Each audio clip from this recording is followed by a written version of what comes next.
Liberdade em pauta agora. Assessores de Donald Trump disseram a aliados de Jair Bolsonaro que o presidente eleito já discute para o ano que vem a criação de uma espécie de cargo de embaixador para a liberdade de expressão. O posto teria como objetivo combater a perseguição praticada por governos, plataformas digitais e entidades do judiciário contra influenciadores políticos e ativistas pelo mundo. O nome do titular da função, caso realmente seja criada, ainda não foi definido, mas Elon Musk, dono do X, é um dos cotados, né? Então, para puxar a relação da eleição do Trump com o nosso STF, né, imaginem vocês que o Elon Musk está lá, né, num inquérito metido lá pelo Alexandre de Moraes. Imagina se ele vira ali uma espécie de secretário, né, de ministro do Donald Trump. Vai ficar muito esquisito. E está em debate também a possibilidade de os ministros do Supremo Tribunal Federal Brasileiro terem os vistos para a entrada aqui nos Estados Unidos cassados. De acordo com a coluna social da Folha de São Paulo, os ministros estão zombando dessa possibilidade. O jornal contou que quando os ministros se preparavam para entrar na sessão plenária de quarta-feira, a brincadeira era adivinhar qual deles seria o primeiro a ter o visto revogado por Donald Trump. Em evento ligado ao Mercosul, o ministro Edson Fachin disse que uma onda de populismo se levanta. Também nesse horizonte preocupante, atentemos, nada obstante, para o cenário presente. Liberdade e democracia são condições de possibilidade de um futuro habitável. Se uma onda de populismo autoritário se levanta e se um novo vírus se espalha e quer contaminar sistemas de justiça, creio que uma vacina interpela a têmpera dos tribunais, ou seja, cumpre resiliência e vigilância democrática. Constantino, mais um discurso político de um ministro do STF. Essa semana também a Carmen Lúcia fez outro discurso político. Eles não se cansam de fazer discurso político, de se meter na área que não é deles. Mas eu fico aqui pensando, todo mundo quer saber, será que estão tranquilos realmente? Se estão realmente nesse clima de piadinhas e brincadeiras, os ministros do STF com a eleição de Donald Trump, com a possibilidade de o Elon Musk assumir ali um cargo que tenha status de ministro de Estado, por exemplo? Não estão tranquilos e por isso mandam um recadinho pelos seus assessores, né, para tentar parecer calmos. O outro aí tentou falar rebuscado, mas não consegue nem falar, né? Simpatizante do MST, garoto propaganda da Dilma Rousseff, ele quer falar de populismo autoritário, né? O nosso quadro do STF hoje não é só uma vergonha nacional, é coisa de polícia, né? É um bando aí de defensor realmente de criminosos, né? São os supostos guardiões da nossa Constituição. Essa questão da embaixada da liberdade de expressão, Lacombe, na verdade, um dos embates que aconteceram aqui nos Estados Unidos foi entre Elon Musk e George Soros. A esquerda não gosta muito de bilionários financiando campanhas, a menos que sejam os seus bilionários, e o Soros é o principal deles, né? Aliás, a campanha da Kamala Harris contou com 3 vezes mais recursos do que a campanha do Donald Trump, né? Mas o Elon Musk ajudando o Trump não pode, né? Todas as outras plataformas pertencem aos democratas, o Bill Gates doa 50 milhões, o George Soros uma fortuna e por aí vai. E o Soros perdeu, né? Ele financia grupos radicais de esquerda, extrema esquerda, no mundo todo, inclusive no Brasil, e perdeu. Então, isso é muito relevante. E é óbvio que o Donald Trump, junto com o Elon Musk e companhia, eles entendem, né, que precisam fazer uma limpa agora nesse aparelhamento todo que foi feito pela esquerda radical no establishment, né, no deep state, e principalmente no que diz respeito à questão da censura. Eles entendem que o governo Biden, por exemplo, colaborou no Brasil para censura e para perseguir a direita. Eles vão tentar reverter isso. Eles têm hoje a faca e o queijo na mão. O Congresso republicano, o Senado republicano, uma Corte Suprema republicana e que vem 3 aí com possibilidade de aposentadoria, saída acima de 70 anos, tanto que a esquerda está pressionando a Solto Meyer para se aposentar logo, para o Joe Biden senil apontar alguém a tempo, né? A esquerda adora as instituições, só que até a página 2. Né? Quando eles estão perdendo, eles querem acabar com o colégio eleitoral, com o voto popular, com o diabo. Né? Eles precisam manter sempre o poder. E veja, eu não preciso ficar ensinando o padre a rezar missa. Esse pessoal sabe o que vem por aí. Essa questão do visto pode ser só o começo. Mas dá um Google, né, em Magnitsky Act, para saber o que aconteceu com o tal do Sergei Magnitsky, que era um advogado que foi assassinado e tudo. Esse bill, né, esse instrumento que existe, que os Estados Unidos podem, na figura do presidente, decretar em relação a uma pessoa física, a uma autoridade que vem ferindo os direitos humanos no mundo, isso é um negócio que torna praticamente o sujeito um pária. Ele não pode ter mais uma conta de banco, porque qualquer banco quer operar com os Estados Unidos, e aí não pode.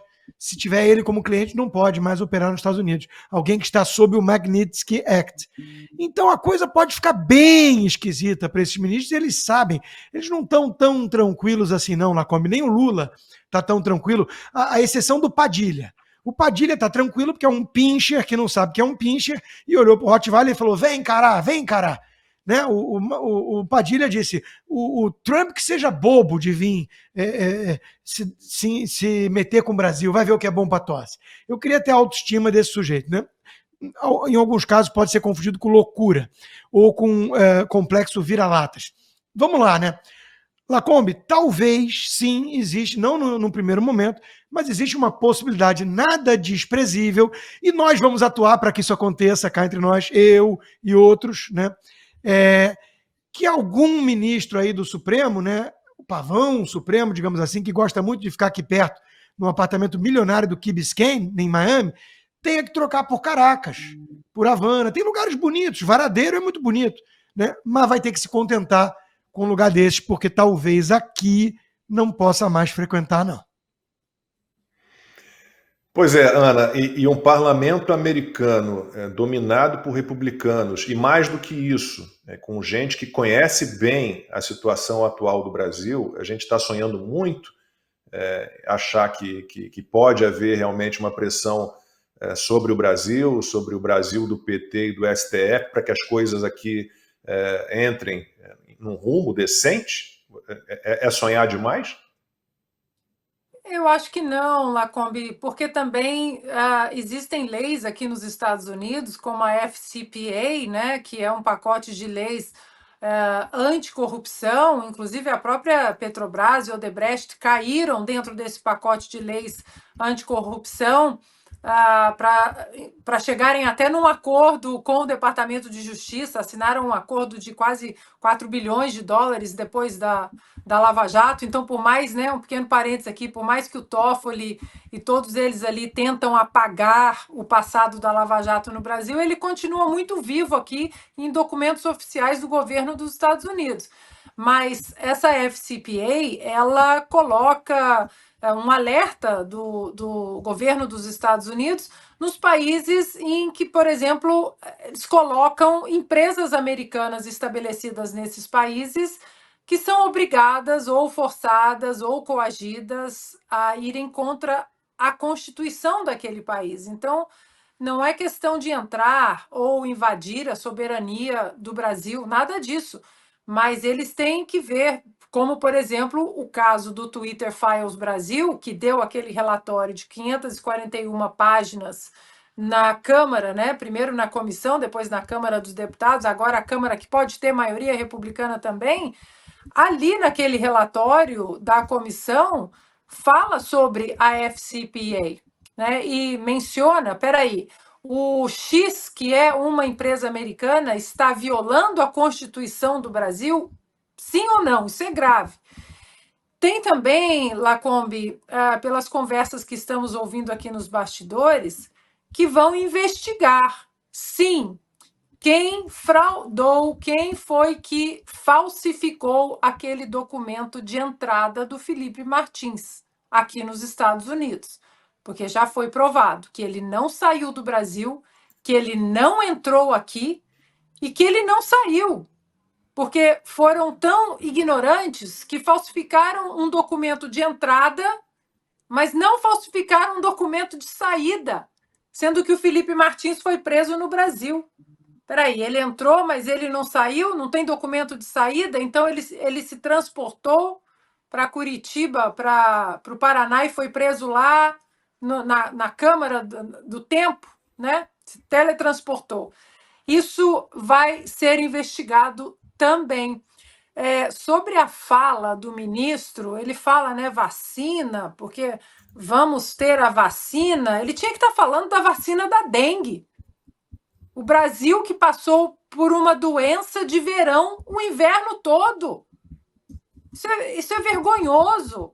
Vergonhoso o que essa administração do Lula está fazendo com o Brasil, e esses ministros ficam falando em vacina que, para o bom entendedor, quer dizer censura.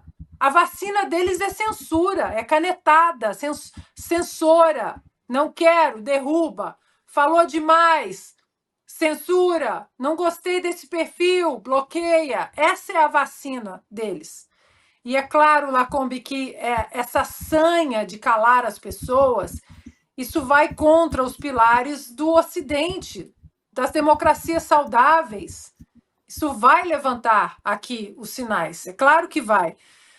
Então, Lacombe, por mais que estejamos num cenário muito diferente dos Estados Unidos em relação ao próprio comentário do Ruschel, o nosso cenário é diferente, sim.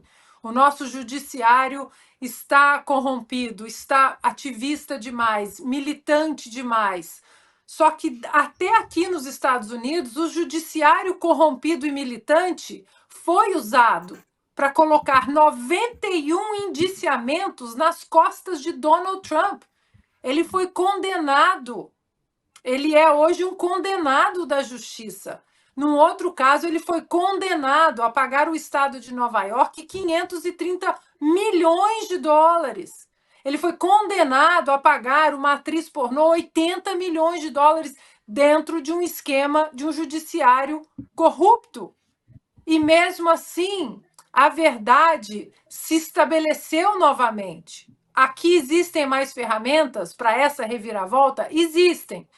Mas uma coisa que nós temos que ter no Brasil é a mesma resiliência que o povo americano, de que se nós continuarmos lutando, as coisas uma hora elas vão acontecer. Que a grande diferença é isso, as páginas dos Estados Unidos, tem páginas aqui que uma pessoa lendo fala, como que não desistiram?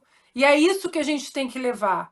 A resiliência de não desistir, mesmo diante de um cenário avassalador, com ministro falando sobre vacina como se fosse censura. A vacina é a censura.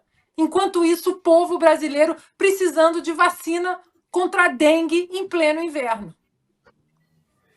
O Costa pediu a palavra. Costa, vamos lá, Costa, daqui a pouco eu passo. Não, pedi só porque eu sempre deixei claro que a minha grande esperança em relação ao Brasil dependia bastante da eleição do Trump aqui nos Estados Unidos. Eu acho que esse é o principal fator para ligar o maçarico no cangote dessa turma. A Ana mencionou o caso do Felipe Martins, que é um dos mais esdrúxulos que tem.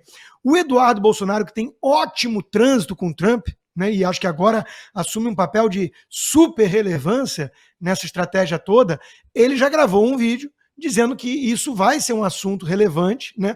O próprio Felipe Martins sempre teve boa entrada, bom trânsito com o governo Trump, e o próprio Trump gosta dele. E olhem que coincidência, o tal do Guilherme Amado, no Metrópolis, já saiu. Não sei se demitido, chutado, ou pediu para sair, saiu correndo, não sei. Mas ele, vocês vão lembrar, foi o responsável pela tal matéria, reportagem, entre muitas aspas, que deu a tal viagem do Felipe Martins para os Estados Unidos, que foi usada como pretexto para sua prisão pelo ministro Alexandre de Moraes. Muita coisa vai feder ainda aí. São só coincidências? Eu não acredito.